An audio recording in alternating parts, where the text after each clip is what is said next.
ኢትዮጵያ በካይሮ ፊት ፈርታ አይደለም ተሽኮርመማ አታውቅ። ያላህ ወደ ካይሮ የሚፈሰውን ውሃ ከመስከረም ጀምሮ እናቋርጣለን። ምቀኛ እኮ ጥሩ ነው፣ ዕቃ ያስገዛል። ፌርማታ ጤና ይስጥልኝ። ይህ በሐቅና ሳቅ የሚቀርብ ፌርማታ የተሰኘው መርሃ ግብር ነው። ፌርማታ ላይ ሰዎች ይገናኛሉ። የሰሙትን ያዩትን አንስተው ሐሳብ ይለዋወጣሉ። በአብሮነታቸው ትናንትን ያስታውሳሉ፣ ዛሬን ይመዘግባሉ፣ ለነገ የሚያግባባ አገራዊ ትርክት ያኖራሉ። ፌርማታ። ዶናልድ ትራምፕ ካይሮና ዮርዳኖስ የጋዛን ተፈናቃይ አስጠልሉ ካሉና ካይሮ እምቢኝ ብላ ሌሎች የአረብ ሊግ አባል አገራትን አሳድማ እንዴት ተደርጎ ካስባለች በኋላ አብዱልፈታህ አልሲሲ ከካይሮ ወጥተው አያውቁም። ለአፍሪካ ህብረት ስብሰባ እንኳን አዲስ አበባ መጥተው የጎንዮሽ ስብሰባ አድርገው ካይሮ ሲመለሱ በግድቡ ጉዳይ የመጨረሻ ማስጠንቀቂያ ሰጥቼ መጣሁ ለማለትና ህዝባቸውን በውሸት ለማስደሰት እንኳን አልሆነላቸውም። የሚፈልጓቸውን ግን ያስጠራሉ።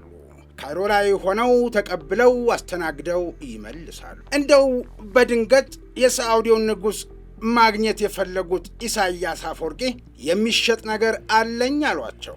ምን ነው ተቸገርክ እንዴ? ገንዘብ አስፈልጎህ ነው አለች ሳዑዲ። ያለችበት ወር የረመዷን ወር ነውና የተቸገረ የሚረዳበት ወር ነውና አስመራን ከቸገራት ብላ ነበር። እንዲህ በጥድፊያ ተቸግሬ አይደለም። ያው እንደሚታወቀው ስዋጋ የኖርኩት ከደርግ ጋር ነው። ደርግ አምባገነን ወታደራዊ ጁንታ የሚል ስም ቢሰጠውም ሕገ መንግሥት ነበረው፣ የኢሂድሪ ሕገ መንግሥት እና ታሪክ እናነባለን የሚሉ ልጆች አሁን ደረሱና ደርግን ስትጥል አብሮህ የነበረው ወያኔ ብዙዎች ባይስማሙበትም ሕገ መንግሥት አለው። ለሕዝቡ ማስተዳደሪያ ሕገ መንግሥት የነበረውን መንግሥት አግለህ በብረት ከጣልክ በኋላ አንተ ሕገ መንግሥት የለህም፣ አንተ አሸናፊው ግን የለህም ባይ ጠያቂ ሆኗል። እኔም ትግሌ ከደርግ ጋር ነበርና በአምባገነንነት ወጥሬ ለመያዝ ሞከርኩ። አሁን የምሰማው የማየው ድባቡ ጥሩ አይደለም እና አሰብን እያለች ደግሞ ኢትዮጵያ መጠየቋን የሰሙ በኪራይ ወይም በሰጥቶ መቀበል አሰብን ስጣት በማለት አጉል ዘመድ ነኝ ባዮች እየበዙ ነው። እኔ ደግሞ አሰብን ላንቺ ልሸጥልሽ ነው አለች አስመራ። ሳዑዲ አይ መጥፎ ጊዜ ላይ እንዳትል፣ መጥፎ ጊዜ የሚባለው ተበዳሪ ጸጉሩን እያሸ እየቆጣጠረ ብድር ሲጠይቅ ነው እና ከከባቢያዊ ፖለቲካና ከዲፕሎማሲያዊ ጥቅምና ጉዳት መመዘን እንደሚያስፈልጋት እያንሰላሰለች ገንዘቡን ታዲያ ምን ልታደርገው ነው? ለከርሰ ምድር ውሃ፣ ለመብራት ግድብ መገደቢያ ወይንስ ብላ ጨምራ ጠየቀች። አይ እዚሁ ሳዑዲ ውስጥ ለልጆቼ የሚሆን መኖሪያ ቤት ገዝቼ መጦሪያዬ ለማድረግ ነው፣ የሕዝቡን ገንዘብ ከጋስና ነካ ተብዬ እንዳልታማ ብላ አስመራ መልስ ሰጥታ ነበር የሚለውን ዛሬ ስቆ የሚያልፍ ሰው ነገ በመረጃው መቅደም ተገርሞ የእጆቹን መዳፎች የአፉ መክደኛ እንዳያደርገው ነብይነት የታየበት መረጃ ብሎ እንዳይቆጭ በጥንቃቄ ያዘ። ያ አብዝቼ የምወደው ወዳጄ ሁለት ያለው አንዱን ይስጥ የሚለው በእጅህ ያለ የሰው አደራም ቢሆን ሁለት ነውና አንዱን ይሽጠው ተብሎ ማስተካከያ ተደርጎበት ዳግም ተጻፈ ወይ ብሎ ጠይቆኝ ነበር። ጨዋታ እኮ ያውቃል ወዳጄ። ለማንኛውም ፈራንካውንም ወስነው ይህን ያህል አልተባባሉም። ካይሮ ግን ደላላ ሳትሆን ፈርቅ ለመያዝ ትሮጣለች። ከቅርብ ጊዜ ወዲህ ከካይሮ ጋር ገጥመው ኢትዮጵያ የምትጎዳበትን መንገድ የሚያፈላልጉት ኢሳያስ አፈወርቂ ለሳዑዲ አረቢያ የአሰብ ወደብን ግዥኝ ጥያቄ ካቀረቡ በኋላ ወደብ የሚል ድምፅ እየሰማሁ ነው፣ ኢትዮጵያን አሳርፉልኝ አይነት ሐሳብ ያለው ደብዳቤ ለዓለም ዲፕሎማቲክ ማህበረሰብ ስሙኝ አሉ። ይህ ነው ብለው ሊገልጹት የማይችሉት እንደው ክብድ የሚል ነገር የገጠማቸው ኢሳያስ የውጭ ጉዳይ ሚኒስትራቸውን በሰም የታሸገ ኤንቨሎፕ አስይዘው ወደ ግብፅ ልከዋቸው ነበር። ፖስታው ተከፍቶ የተላከው መልእክት እስከሚታይ ባለስልጣናት ችኩል ብለው ነበር። ኢትዮጵያን ለመጉዳት የታሰበው አዲስ ሐሳብና አስመራ ምን እንደወሰነች ለማወቅ የሚቻለው ፖስታው ሲከፈት ነው። በእርግጥም መልእክቱን የተቀበሉት አብዱልፈታህ አልሲሲ እንደ ወትሮው ልዩ ደስታ ስሜት በፊታቸው ላይ አይነበብም። ያቺ ተጽዕኖ ፈጣሪ ቀይ ከረባታቸውን በነጭ ሸሚዝ አስረዋል። አጠገባቸው የጦር ሚኒስቴር ከፍተኛ ሹም ተቀምጠዋል። እንዲህ ከጦር ሚኒስቴር ሰዎች ጋር ተቀምጠው የሚያወሩት ከአስመራ ጎን ቆመናል፣ በጉልበት ለሚሞክር ጉልበተኞቻችንን የሚያሰማራውና ትዕዛዝ የሚሰጠው ሰው ይህ ነው የሚል መልእክት ለማስተላለፍ ነው። ፖስታው ተከፈተ። ወንድም አብዱልፈታህ እንዴት ነህ? ከመቼውም ጊዜ በላይ እርዳታ ያስፈልገኛል። ከዓለም አቀፍ ማህበረሰብ ጋር ያለኝን የተበላሸ ግንኙነት ሰበብ አድርጋ በየደረሰችበት ስሜን እያጠፋች የባህር ወደብና የባህር በር እንደሚያስፈልጋት እያሳመነች ወደቡንም አሰብ ብላ ስም በመጥራት ላይ ናትና ቢያንስ አንተ ወንድሜና የአረብ ሊግ አባል ሀገራት የአስመራን ልክ መሆን አሰብ የሚባል ነገር በሪፈረንደም ነፃነታችንን ስንቀዳጅ ያገኘ ነው፣ ሁለትና ከዚያ በላይ ወደብ ባለቤቶች ለመሆን ለዓመታት የታገልንለት መሆኑን ተረድተው ከጎናችን የሚቆምበትን መንገድ አመቻች። ወንድምህ ኢሳያስ አፈወርቂ ይልና ረዥም ፊርማ አለበት። ከደብዳቤው ወደ መጨረሻው ላይ ሌላ መልእክት ሳይኖረው አልቀረም። ምክንያቱም አልሲሲ እያነበቡ ከንፈራቸውን ግራና ቀኝ ጠመም ሲያደርጉት ነበር። ምናልባት ካይሮ ላይ የመኖሪያ ቤት ግዢ እስከ ስንት ይሆናል የሚል ሊሆን ይችላል ሲል ያ ጨዋታ አዋቂ ጥርስ አያስከድኔ የሆነ ወዳጄ የራሱን ግምት ሲናገር ሰምቼ መሳቅ የጀመርኩ ባስታወስኩት ቁጥር እየሳኳለሁ። ኢሳያስ ለዓለም ማህበረሰብ ድረሱልኝ ሲሉ በደብዳቤ ጥሪ ካደረጉ በኋላ ጥሪውን ሰምቶ አባ ከና ያላቸው አልነበረምና ነው ጻፍ አድርገው ወደ ካይሮ መልእክት የላኩት። ከደብዳቤውም ከሰሞኑም የኢሳያስ አፈወርቂ ዲፕሎማሲያዊ ዘመቻ አስመስለው ስዑድን በትርፍ ያስኩት ወደብ አለኝ ግዥኝ ያሉትንና እየሆነ ያለውን ካይሮ ትከታተል ነበር። አብዱልፈታህ ካፍንጫቸው ስር ጺማቸውን የተላጩበት የላይኛው ከንፈራቸው ላብችፍ ሲልበት አንድ እድል አገኘሁ በሚል የአሸናፊነት ስሜት ውስጥ መሆናቸውን ያሳብቅባቸዋል እና ወደ አስመራው መልእክተኛ ዞር ብለው በቀይ ባህር ዙሪያ አስመራና ካይሮ የአቋም መግለጫ ያውጡ አሉና እንደገና ዘወር ብለው የውጭ ጉዳይ ሚኒስትራቸውን ባድር አብደላቲን አየት ታደረጓቸው። ልክ ብለሃል አይነት ጥቅሻ ባይናቸው ጠቀሷቸው ባድር አብዱልፈታን። ባድር አብደላቲ ራሳቸው ሙዳቸው ጥሩ አይደለም።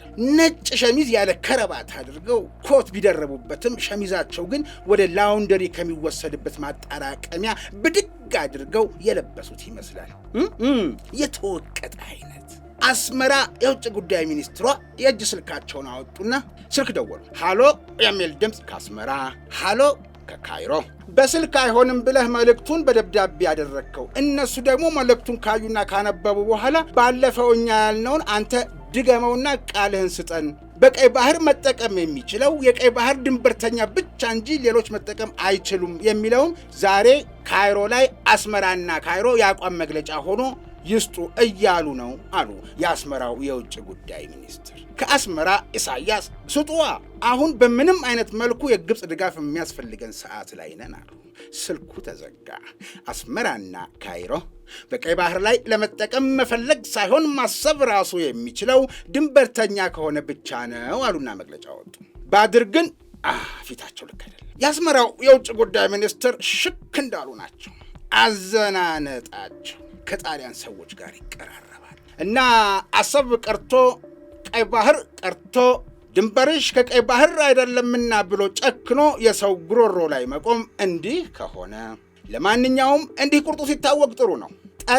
ጠላት መሆኑ ከታወቀ በዓለም አደባባይ ካረጋገጠ እወቁልኝ ካለ ጥሩ ነው።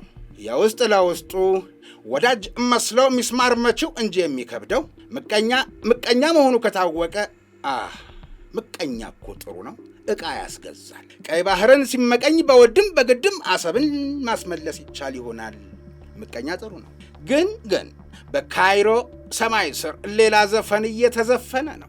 ሰሞነኛው የካይሮ ምሁራንና ጋዜጠኞች በጠቅላይ ሚኒስትር ዶክተር አብይ አህመድ የፓርላማ ውሎ ዙሪያ አዲስ አጀንዳ እያቀነቀሩ ነው። ምንም አማርኛ ቋንቋ የማይችል ግብፃዊ ሁሉ ጠቅላይ ሚኒስትሩ በፓርላማም ይሁን ከዚያ ውጭ መግለጫ ሲሰጡ በቤቱም ሆነ በየሻይ ቤቱ ሆኖ ያዳምጣል። ስለ ግድቡ ሲነሳ የአረብ ቅኔ ዘራፊ ነኝ ባዩ ብዙ ነው። አሁን በቀደም ዕለት በመጪው መስከረም የታላቁን ህዳሴ ሪቫን እንቆርጣለን ሲሉ እየሰማ ግብፃዊ አጠገቡ ያስቀመጠውን ባንዳ ተርጓሚ ጠየቀው። ምን አለ?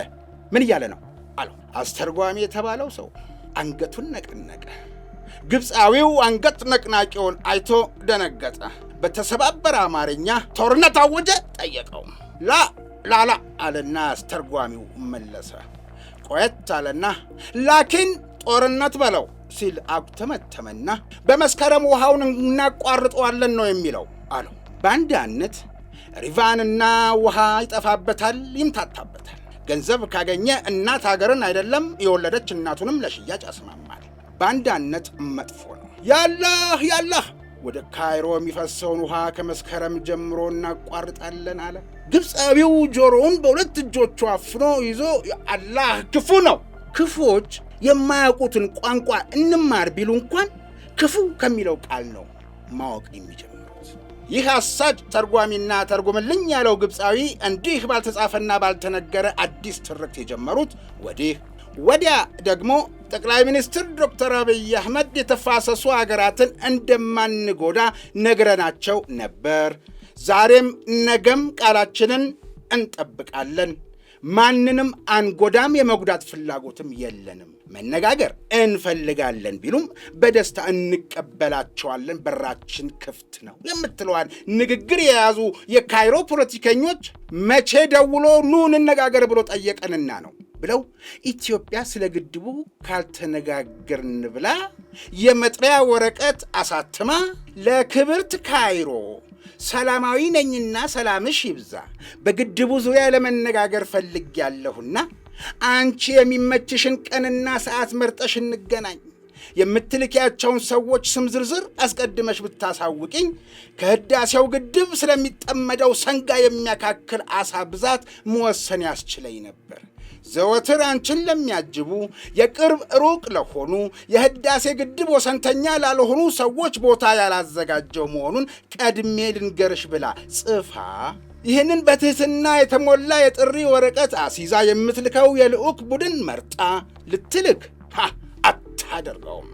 ሐሳባዊ የመጽያ ወረቀትን በትህትና የተሞላው ኢትዮጵያ ትሁት በመሆኗ እንጂ እንኳንስ ዛሬ ግድቡ ሲጀመርም ከወያኔ ጋር ተመሳጥራ የሥራው በጀት የባለሥልጣናት መንፈላሰሻ የግል ጥቅም ማካበቻ ስታስደርገውም በኋላም በቆራጥ አመራር ሥራው ተጠናክሮ እንዲቀጥል ሲደረግ ኢትዮጵያ በካይሮ ፊት ፈርታ አይደለም ተሽኮርመማ አታውቅም። ለማንኛውም በግድቡ ጉዳይ ለመነጋገር ኢትዮጵያ ከፈለገች ስልክ ትደውልና ቀጠሮ ማስያዟን መሪያችን አብዱልፈታህ በይፋ ሊነግረን ይገባል በሚሉና መነጋገርም ካስፈለገ አጀንዳው የፖለቲካ ስላልሆነ መወሰን ያለባቸው የግብፅ ምሁራን ናቸው፣ አጀንዳውም መሆን ያለበት የህዳሴ ግድቡን በተመለከተ የጋራ አስተዳደር ሊኖረን ይገባል በሚለው ላይ ነው።